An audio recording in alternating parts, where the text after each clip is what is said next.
राजनीति विज्ञान विश्व की प्रमुख राज्य व्यवस्था में आज हम बात करने वाले हैं संघीय न्यायपालिका और न्यायिक पुनरावलोकन। अमेरिका के संविधान में हम अमेरिका के संविधान की बात कर रहे हैं और उसमें बात करते हैं संघीय न्यायपालिका।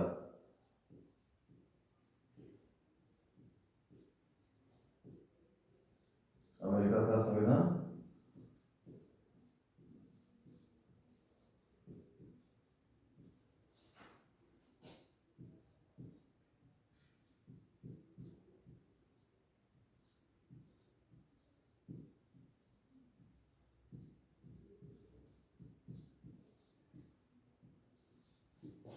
संघीय न्यायपालिका।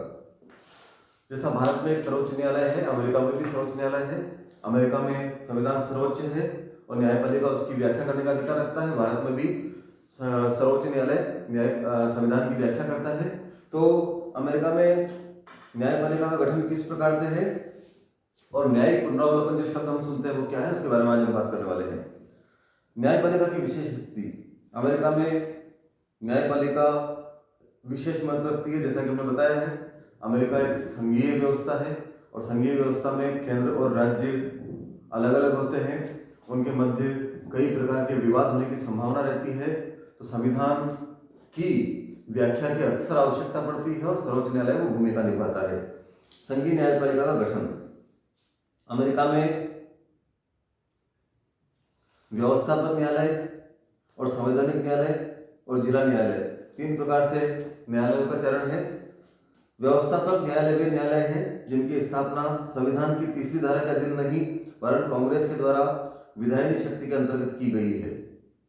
ये न्यायालय न्यायिक शक्ति का उपयोग नहीं करते वरन इसका कार्य कांग्रेस द्वारा निर्मित कानूनों के क्रियान्वयन में प्रशासन की सहायता करना है। ठीक है ना। तो व्यवस्थापक न्यायालय है अमेरिका में जो कांग्रेस ने बनाए हैं, अपने विधानमंडल से कानून पारित करके बनाए हैं और इनका काम है जो विधायिका कानून बनाएगी उनका पालन करवाने में प्रशासन का सहयोग करना। दूसरा है संवैधानिक न्यायालय। संघीय न्यायपालिका का मूल आशय संविधान की धारा 3 के अंतर्गत स्थापित संवैधानिक न्यायालय से ही है। संघीय न्यायपालिका का एक ढांचा त्रिस्तरीय है जिसमें सबसे नीचे के स्तर पर जिला न्यायालय, उसके ऊपर संघीय अपील न्यायालय और सर्वोच्च स्तर पर संयुक्त राज्य अमेरिका का सर्वोच्च न्यायालय है। संवैधानिक न्यायालय जो संविधान की व्याख्या भी कर सकते हैं और वास्तव में न्यायालय से तात्पर्य भी इनसे ही है। इसमें 3 चरण है। पहला है जिला न्यायालय, सबसे निचला जिला न्यायालय। ये संयुक्त राज्य अमेरिका के समस्त क्षेत्र में इस प्रकार के न्यायालयों की संख्या 88 है। दूसरे हैं संघीय अपील न्यायालय। जिला न्यायालयों के ऊपर जहां जिला न्यायालयों में निर्णय नहीं किए जा सकते तो ऊपर अपील न्यायालय में जा सकते हैं। और संघीय अपील न्यायालय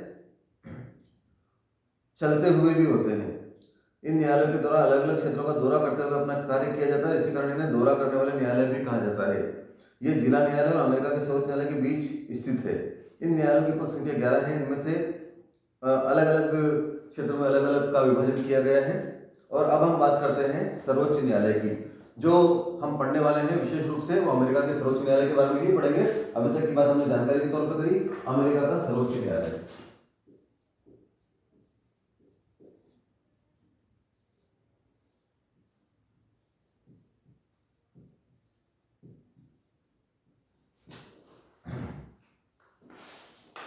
सुप्रीम कोर्ट, सर्वोच्च न्यायालय। संयुक्त राज्य अमेरिका के सर्वोच्च न्यायालय की स्थापना 1789 के न्यायिक अधिनियम के अनुसार हुई है। सर्वप्रथम यह न्यूयॉर्क नगर की वॉल स्ट्रीट में स्थापित किया गया। बाद में यह फिलाडेल्फिया में चला गया और वर्तमान समय में यह वाशिंगटन में स्थित है। रचना। सर्वप्रथम जब सर्वोच्च न्यायालय का गठन हुआ तो इसमें एक मुख्य न्यायाधीश और 5 अन्य न्यायाधीश थे।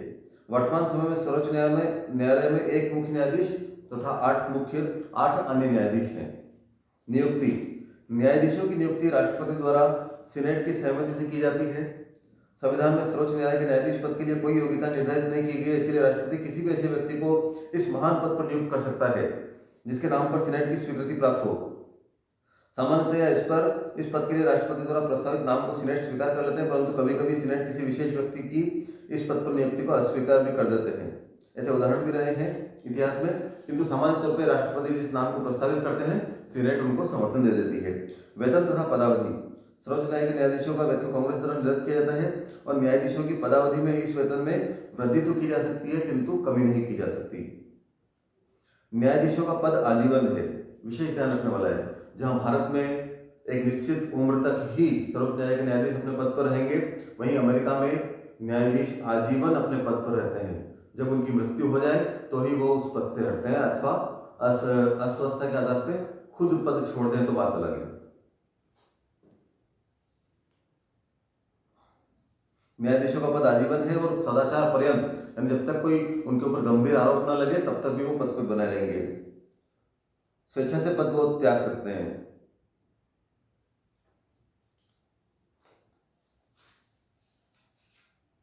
महाभियोग, सर्वोच्च न्यायालय में न्यायाधीश को केवल, जैसा अमेरिकी राष्ट्रपति के बारे में होता है, सर्वोच्च न्यायालय के न्यायाधीश को केवल और केवल महाभियोग द्वारा ही हटाया जा सकता है, जो एक कठिन प्रक्रिया है। वहाँ की कांग्रेस, सीनेट और प्रतिनिधि सभा मिलकर इसको पारित करती है और तभी किसी न्यायाधीश को हटाना संभव होता है। तो अमेरिका में सर्वोच्च न्यायालय के न्यायाधीश का पद बहुत ही महत्वपूर्ण होता है। सर्वोच्च न्यायालय की कार्यविधि। सर्वोच्च न्यायालय का अधिवेशन प्रतिवर्ष अक्टूबर के प्रथम सोमवार को प्रारंभ होता है और प्रायः अगले वर्ष के जून माह से पहले सप्ताह तक चलता रहता है। विशेष आवश्यकता पड़ने पर मुख्य न्यायाधीश सर्वोच्च न्यायालय का विशेष अधिवेशन भी बुला सकते हैं। ठीक है, अब बात करते हैं क्षेत्राधिकार की। सर्वोच्च न्यायालय का क्षेत्राधिकार शक्तियां या ताकत, जैसा कि हम जानते हैं सर्वोच्च न्यायालय किस तरह के कार्यों को देखता है, किस तरह की अपील सुन सकता है। सर्वोच्च न्यायालय को संविधान से ही शक्तियां प्राप्त है और इस वह अमेरिकी संघ की कार्यपालिका तथा व्यवस्थापिका दोनों से स्वतंत्र है। सर्वोच्च न्यायालय का क्षेत्राधिकार इस प्रकार है। प्रारंभिक क्षेत्राधिकार, सर्वोच्च न्यायालय को दो प्रकार के अभियोगों में प्रारंभिक क्षेत्राधिकार है। वे सभी विवाद जिनमें राजदूत, अन्य सार्वजनिक मंत्री, वाणिज्य दूत अथवा विदेशी प्रतिनिधि या कोई पक्ष हो, एक तो ये। दूसरा, ऐसे सभी विवाद जिनमें संयुक्त राज्य अमेरिका का संघ या अमेरिकी संघ का कोई एक या अधिक राज्य एक पक्ष हो। यानी जो बड़े विवाद हैं, जो विदेशी लोगों से संबंधित है, राज्यों से संबंधित है, वो प्रारंभिक तौर पे सर्वोच्च न्यायालय में आते हैं। अपीलीय क्षेत्राधिकार, शेष सभी विवादों के संबंध में सर्वोच्च न्यायालय को अपीलीय क्षेत्राधिकार प्राप्त है, अर्थात निचली अदालतों से जहां न्याय नहीं मिल सका हो, कोई पक्ष ऐसा मानता हो, वो सारे अपील के रूप में सर्वोच्च न्यायालय में निर्णय आने के उपरांत आ सकते हैं।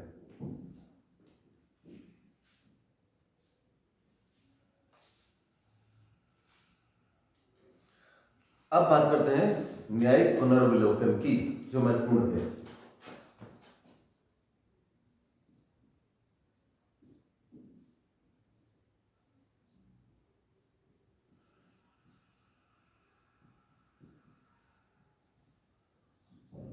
न्यायिक पुनर्विलोकन क्या है?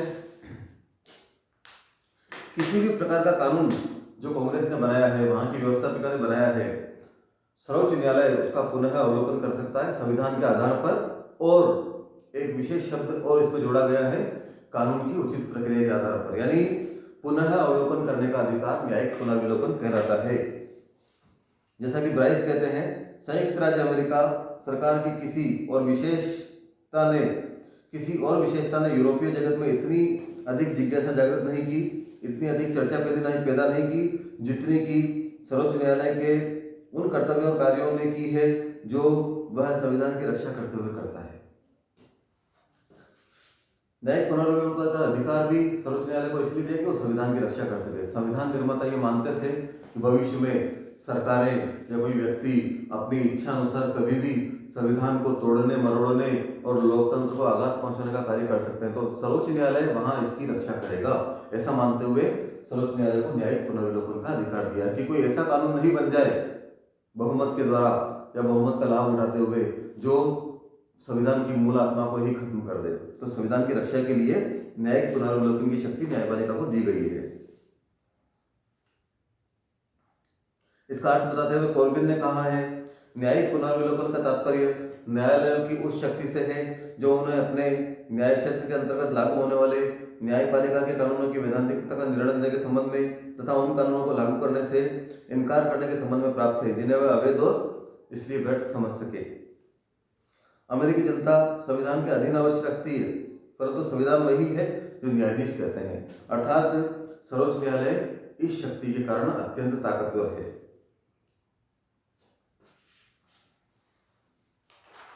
अमेरिका में सर्वोच्च न्यायालय ने न्यायिक पुनर्विलोकन का कई बार उपयोग भी किया है और इसको आजमाया भी है।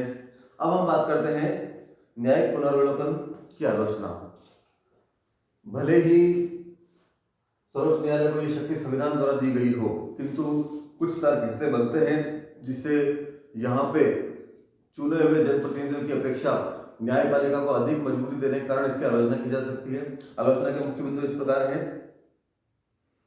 न्यायिक पुनर्विलोकन का कोई संवैधानिक आधार नहीं। आलोचकों के अनुसार सर्वोच्च न्यायालय के इस अधिकार का कोई संवैधानिक आधार नहीं है। संविधान में कहीं भी इस बात का उल्लेख नहीं है कि सर्वोच्च न्यायालय कानूनों की संविधान की परीक्षा कर उन्हें रद्द कर सके। इस प्रकार किंतु यह आलोचना महत्वपूर्ण नहीं है, क्योंकि सर्वोच्च न्यायालय की शक्ति का बहुत सीमा तक संवैधानिक आधार है। इसके अतिरिक्त पिछले लगभग 200 वर्षों से इस अधिकार का प्रयोग किया जा रहा है और किसी ने भी न्यायपालिका के इस अधिकार को गंभीर चुनौती नहीं दी है। संविधान में बहुत स्पष्ट रूप से न्यायिक पुनर्विलोकन के बारे में क्योंकि नहीं दिया गया है, केवल संविधान की व्याख्या करने का अधिकार सर्वोच्च न्यायालय को है। इस अर्थ से न्यायिक पुनर्विलोकन का सिद्धांत प्रतिपादित हुआ और इसलिए कुछ आलोचक इसका विरोध करते हैं, किंतु यह आलोचना सही नहीं है। सर्वोच्च न्यायालय के निर्णय राजनीति से प्रेरित हो सकते हैं। न्यायपालिका के लोग, न्यायाधीश भी व्यक्ति विशेष ही होते हैं, किसी पार्टी से उनका लगाव या जुड़ाव हो सकता है, तो ऐसी स्थिति में निर्णय प्रभावित होने की आशंका होती है। प्रगतिशीलता में बाधक। कई बार यह भी कहा जाता है कि सरकार कोई महत्वपूर्ण कानून जनता के हित में बनाना चाहे और उसे सर्वोच्च न्यायालय रद्द कर दे, तो ऐसी स्थिति में प्रगतिशीलता में से बाधक भी मानते हैं। सर्वोच्च न्यायालय कांग्रेस का तृतीय सदन। कुछ आलोचक ये मानते हैं कि इस शक्ति के कारण कांग्रेस का सीनेट और प्रतिनिधि सभा 2 सदन तो ही है, न्यायपालिका तीसरा सदन बन गई है बगैर जनता के द्वारा निर्वाचित हुए, तो क्योंकि काम को कभी भी रोक सकती है। इससे सहमति या अनुमोदन लेना जरूरी होता है, तो ये भी इसकी आलोचना है। अगला बिंदु है निर्णय की त्रुटिपूर्ण प्रक्रिया। सर्वोच्च न्यायालय की बहुमत निर्णय की जो प्रक्रिया है उसकी आलोचना की जाती है। सर्वोच्च न्यायालय के निर्णय 4 के विरुद्ध 5 न्यायाधीशों के बहुमत से लिए जाते हैं। 4 न्यायाधीश तो कानून की संवैधानिकता में विश्वास करते हैं, लेकिन 5 न्यायाधीश उसे असंवैधानिक कर रद्द कर देते हैं। इस प्रकार एक न्यायाधीश संपूर्ण कांग्रेस और राष्ट्रपति के निर्णय पर निषेधाधिकार का प्रयोग करता है। सर्वोच्च न्यायालय में जो खंडपीठ होती है बहुमत से निर्णय करती है, तब जो निर्णय किया जाता है उसमें भी असंवैधानिकता देखने को मिलती है। कभी कभी ऐसा होता है कि कुछ न्यायाधीश अपना अलग तर्क रखते हैं, कुछ न्यायाधीश अलग तर्क रखते हैं।